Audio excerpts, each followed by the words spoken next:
نحمدہ ونصلی علی رسولہ الکریم واما بعد فاعوذ باللہ من الشیطان الرجیم بسم اللہ الرحمن الرحیم السلام علیکم ورحمۃ اللہ وبرکاتہ۔ دیکھیں، اس سے پہلے جو میں نے بیان کیا تھا اس میں نے بتایا تھا کہ غیبت کرنا جائز نہیں ہے، اور غیبت کرنا ایسے ہے جیسے اپنے مرے ہوئے بھائی کا گوشت کھانا۔ اور غیبت اسے کہتے ہیں کہ کسی کی پیٹھ پیچھے اس کی کوئی ایسی برائی بیان کرنا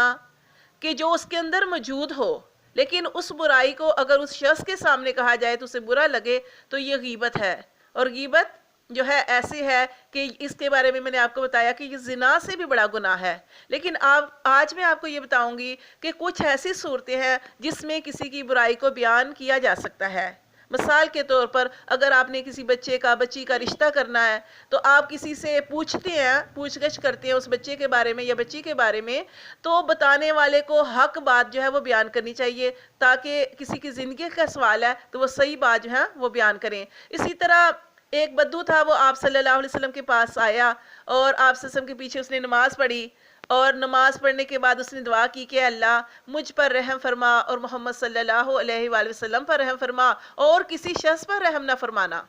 تو اس نے یہ دعا کی اور چل دیا۔ آپ صلی اللہ علیہ وآلہ وسلم نے فرمایا،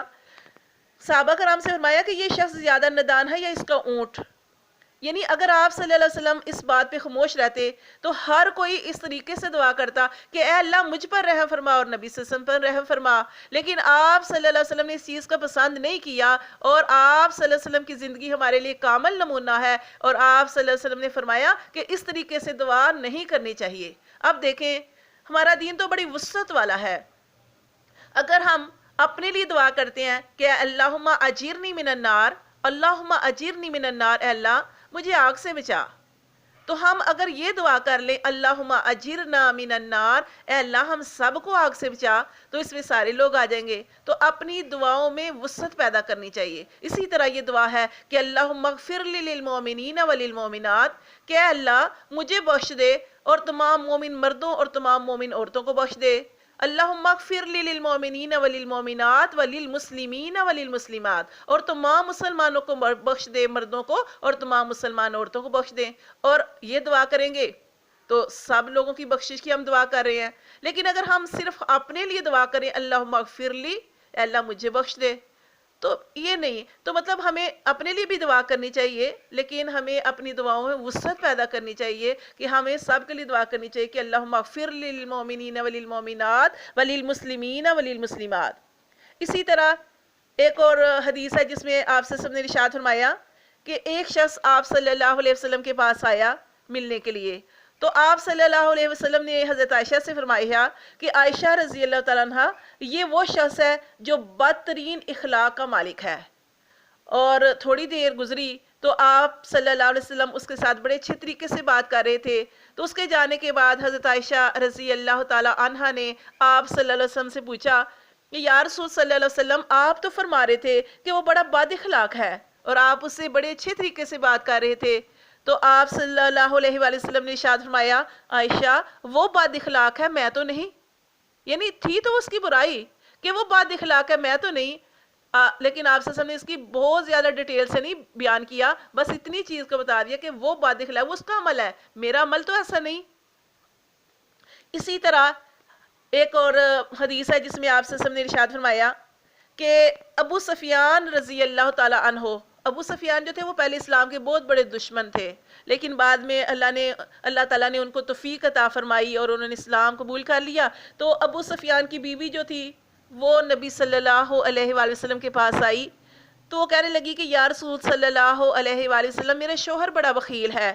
وہ مجھے اتنا نہیں دیتے کہ میری اور میرے بچوں کی ضروریت پوری ہو جائیں۔ تو یعنی اس میں یہ بتایا گیا ہے کہ اپنے شوہر کی یا کوئی بھی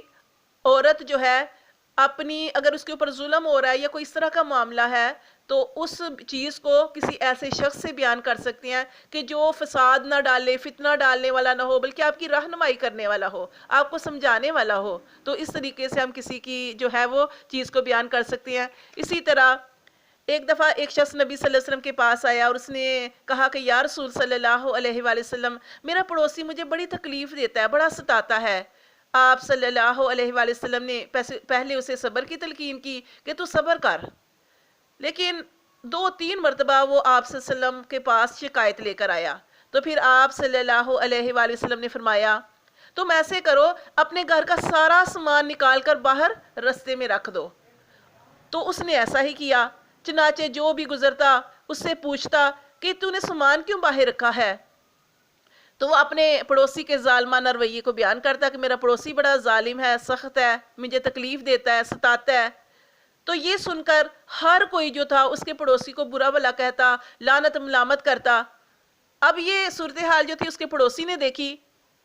تو اس نے اس کے ساتھ معذرت کی، اسے معافی مانگی اور ہمیشہ کے لیے اسے ایذا نہ پہنچانے کا پکا ارادہ کر لیا کہ بھائی میں معافی مانگتا ہوں، آئندہ تمہارے ساتھ ایسا سلوک نہیں کروں گا۔ تو اس لیے کچھ صورتیں ایسی ہیں کہ جس میں ہم کسی کی تکلیف کو، جو کوئی انسان کسی کو تکلیف دیتا ہے، اس تکلیف کو، اس برائی کو بیان کر سکتے ہیں۔ اللہ تعالی ہمیں صحیح معنوں میں عمل کرنے کی توفیق عطا فرمائے، آمین۔ السلام علیکم ورحمۃ اللہ وبرکاتہ۔